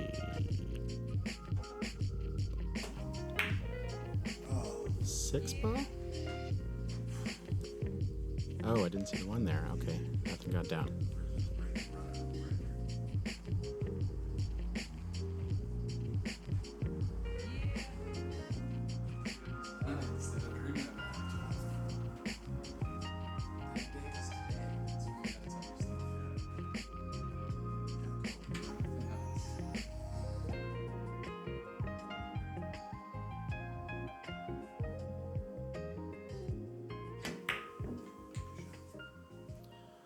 Four ball was the one that went down on the break, and Tor just made a good shot on the 1 with the bridge. Love when I see players using the bridge, and has a good straight shot on the 2 all the way down the table.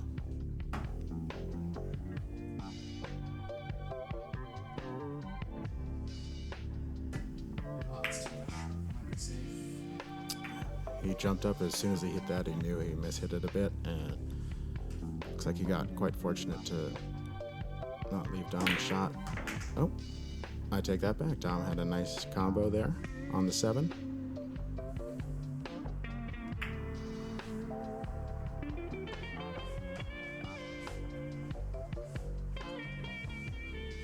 Plays a safe shot and hides it behind the 6 successfully, it looks like, from here.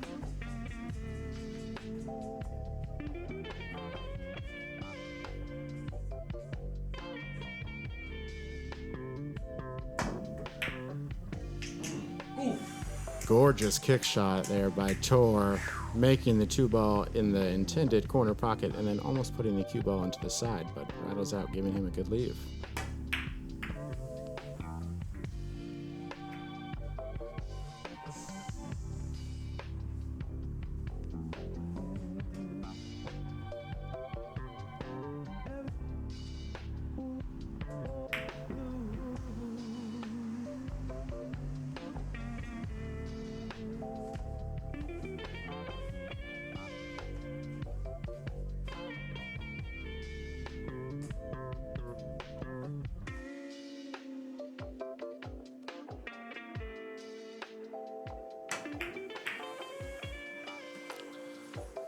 Tor went and overcut that.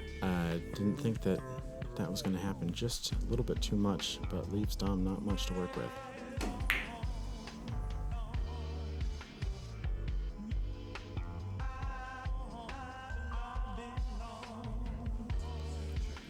I believe Dom was trying to leave that cue ball at the other end of the table, maybe hidden behind the 9 or the 6 down there, but drifts a little bit further. Giving Tor a little 60-degree shot here.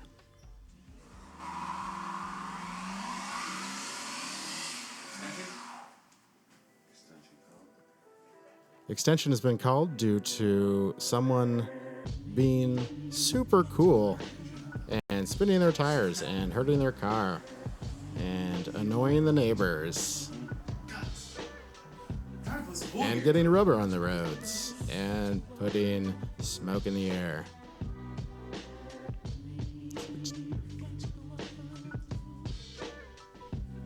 Looks like we actually have so much smoke that the wind is bringing it up towards our window.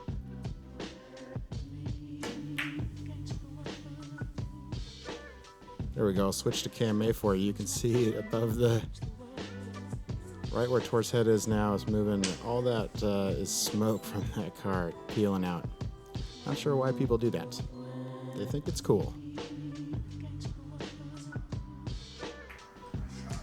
There are many reasons why that is not cool, but I will not get into those again. Beautiful kick shot by Dom there to make the 3 in the side pocket. And miscues with a sweet jump shot that still makes good contact and almost goes 3 rails into the corner pocket. I believe he would have said he tried to do it on purpose if it went in. That would have been fun.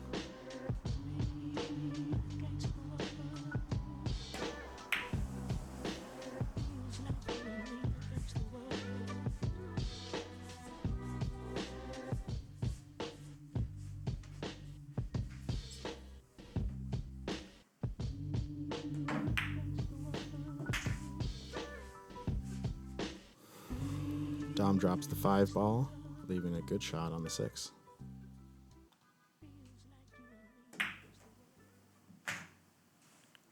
Six was no problem for him down the rail and in perfect speed have that 8 ball into the side pocket.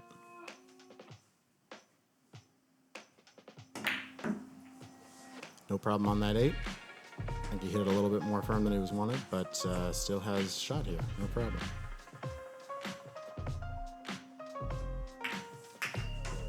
Nine ball in the side pocket, easy there, bringing the match 6-2.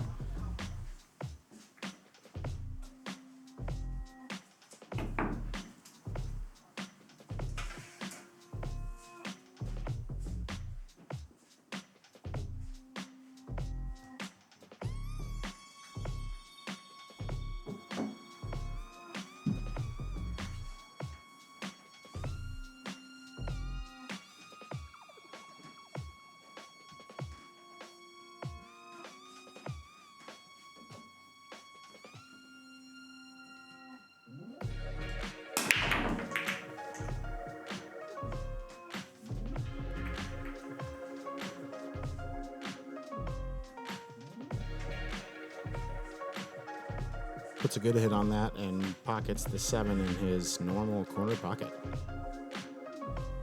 Leaving a kick shot on the 1. Great contact, almost made that 1 into the side. And looks like he's going to hide it behind the 2 there, giving Tor a tough shot.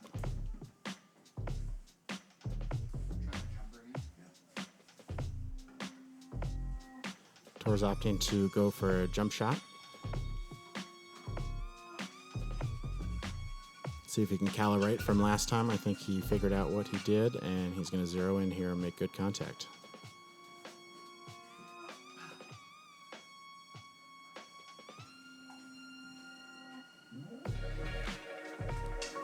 Looks like our camera angle might not give us the best shot on the jump here.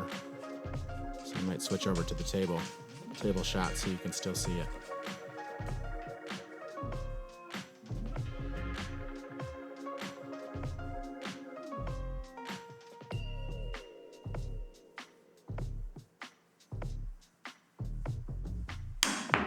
You double jumped it, man. Just barely missed the 1 there. It's a good attempt, great attempt, much market improvement from the last one. It's gonna keep getting better.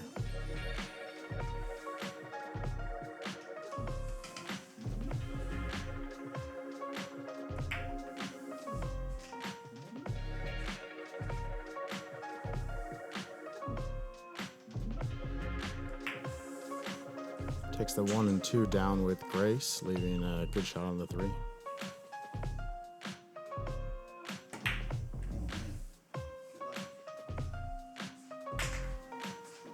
Stepped up a little on that shot and rattled out, but ended up in the other corner pocket, leaving him beautiful on the 4.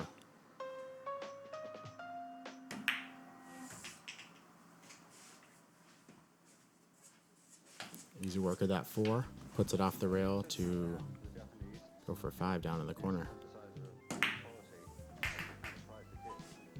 Great English shot there he put on that in order to get it off the rail, and a good leave on the 7. 6.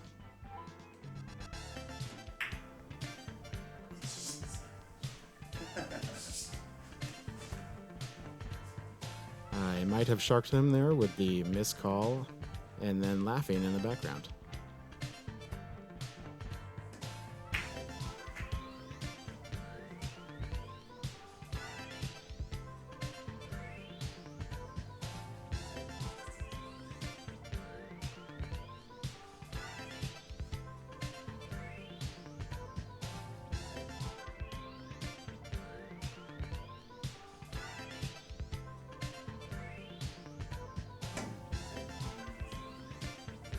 Tor just barely misses the 8 ball there. Dom has ball in hand. Run these 2 balls for the match.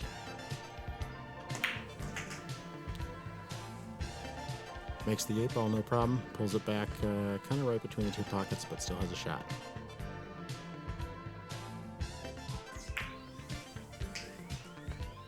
And that 9 ball drops into the side pocket, giving Dom the match.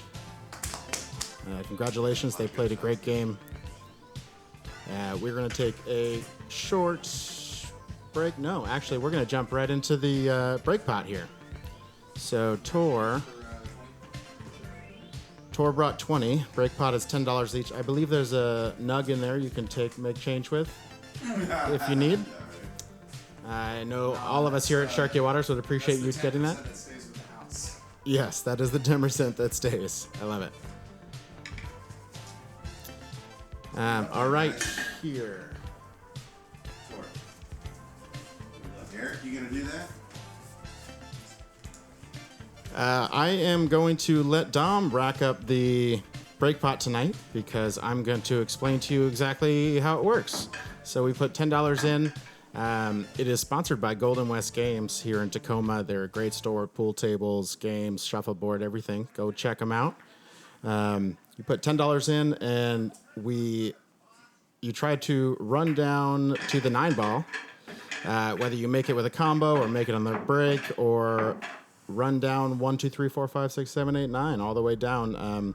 If you can make the 9 ball without missing any shots, then you get all of the money in the pot. I believe we're up to 196. That's 4 and 8 technically have like about a millimeter of space. big money. House rules. You're right. Good luck. Here we go, Tor. Let's see what you got. On the snap.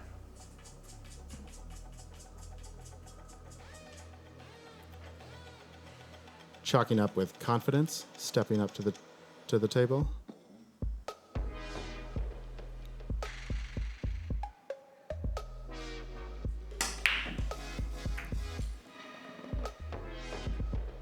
Takes a break there and makes the 7 ball with a good leave on the 1.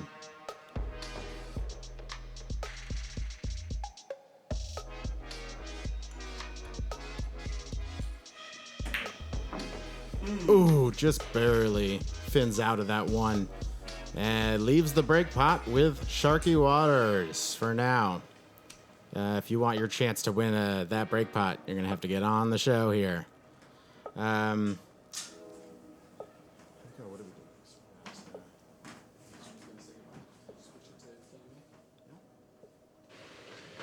right, everybody, that was it. Tor. The producer, the man behind the curtain, the guy really bringing you guys Sharky Waters to your homes, to your devices. Big shout out with all the love in the world. I may have got him on the games, but that guy's like a true grandmaster, metaphorically speaking. Check out his artwork. Nobility, focus, discipline, and truth. Those are the pillars of what he is building. That guy spots me like a lot of balls on the wire in all of those regards, I think. And I just kind of try and apply some of that stuff that I see through him as a friend and put that to my pool game. Paid out that time. Thanks again to the sponsors of Golden West Games. Thanks to the crew. You guys did awesome on the minimal thing. Hopefully Jacqueline got the wind in her sails and got that victory. I think it was a race. I hope so. You guys remember to like and share, follow, subscribe, all of those things. Our upcoming guest is going to be our season finale, actually, our upcoming episode. We're going to be doing that at Trudeau Automotive's car service and sales facility by day and pool hall by night. So we're going to talk to him, see what he's trying to do with the pool world, and see what he can do for you with your car troubles. Tune in every Wednesday at 7 p.m. Hope you get to go practice with the drills from the week. And remember, perfect practice makes a perfect performance. Enjoy. Peace.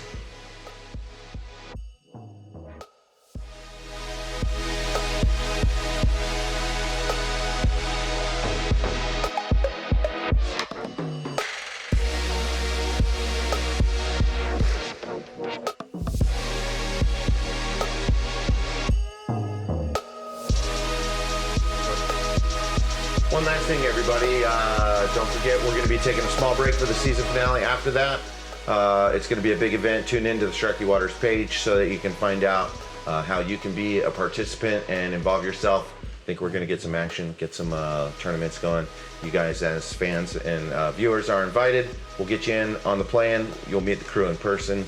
And then we'll usher that into season 2. Our guests on the lineup somewhere out there past September time. We're going to do Tim Wentworth, Roland Dickinson. Hopefully we'll get him back on and lined up. Molly Oliver, she couldn't make it tonight. Hopefully she's out there kicking butt at the league that she signed up for Wednesday nights. Cindy Sleva, she's definitely on the radars, and a couple of other great names. So make sure you tune in. Have a great night.